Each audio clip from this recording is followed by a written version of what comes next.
I've been single for a while. One time I realized how long I'd been single because this guy introduced me at a show. He's like, give it up for Jacob. He's single. Like, I'd never told him that. Like, I don't know how he could tell right away. At this point, I think my dream date would be to go on one. Like, usually if I have a crush on someone, I don't say anything to her at first, and then I never say anything to her.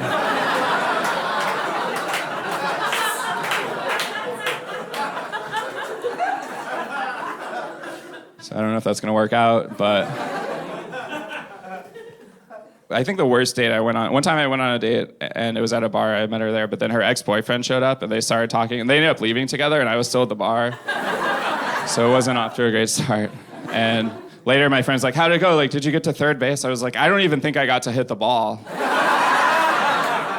I thought I was gonna play a game, but this other team showed up. And they'd had like a rivalry with the team I was up against, so they wanted a rematch. And they moved that to a new arena that I was not invited to. So I don't think I'm gonna be in the World Series this year, but at least I can go home and work on batting practice, I guess.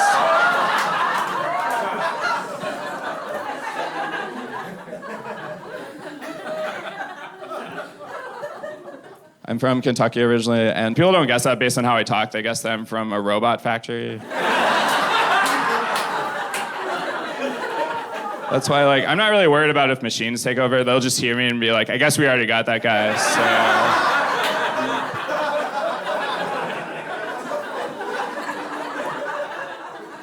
I feel like there's all these stereotypes about Kentucky. I have to tell people, like, I've never dated my cousin because she won't go out with me.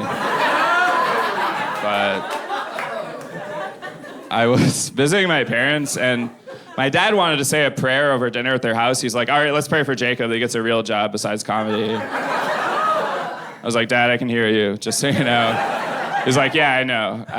I wasn't talking to you, I was talking to the man upstairs. And I was like, I didn't know you guys had like an attic Airbnb situation.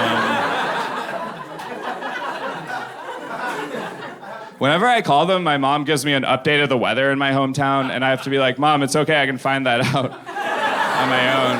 Like, I'm not calling you to find out the weather, I'm calling you because I need money. Dad was right about how my comedy's going, so. I was visiting my parents, and my dad was like, I don't know how you live in New York, people there live like rats. I was like, hey, I was on the train the other day, rats have a lot more space than that. This week I got on a train going the opposite direction I meant to go, and then it also got stalled, so I ended up like not going to the right place. I was late to the wrong place also, actually. Which was frustrating. But I love the moment when I get on the train and the doors close as someone else is about to get on. And I can still see that person through the glass. When the train leaves, I just pretend like that person is an undercover cop that was following me. I'm just like, better luck next time, detective.